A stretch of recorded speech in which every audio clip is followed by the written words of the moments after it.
நல்லா தெரிஞ்சுக்கொள்ளுங்க. ஏன் உடனுக்குடன் அற்புதம் நடக்கலை? ஏன் தேவ பிரசனத்தை நீங்கள் உணர முடியல? ஏன் தேவ மையம் உங்கள் மேலே வரல அப்படின்னு கேட்டால், உங்கள் இருதயம் நேராக இருக்கணும். எங்கே இருக்கணும்?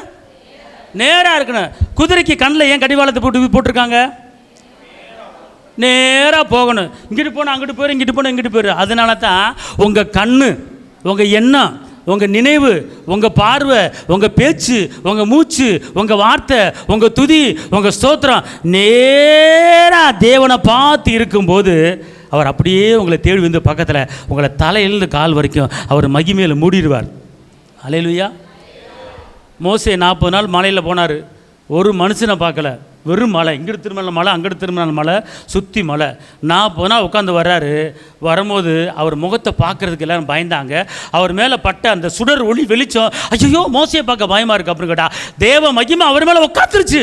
தேவ வல்லமை அவரை மேலே உட்காந்துருச்சு. அவருடைய அக்கினி அவர் மேலே உட்காந்துருச்சு. அவரை பார்க்க பயந்தாங்க. இன்றைக்கி உங்கள் முகம், நம்ம முகம் அப்படி இருக்கணும்னா உங்கள் முகத்தை, உங்கள் இதயத்தை நேராக்குங்க.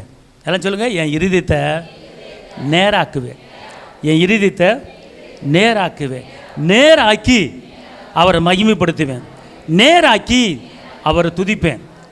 அந்த நேரத்தில் என் பிரச்சனை, அவருடைய பிரச்சனத்தில் என் பிரச்சனை பர்வதம் போல் இருக்கிற பிரச்சனை அது மெழுகு போல உருகி ஓடும். கையை தட்டு அப்பாவுக்கு மை செலுத்துங்க.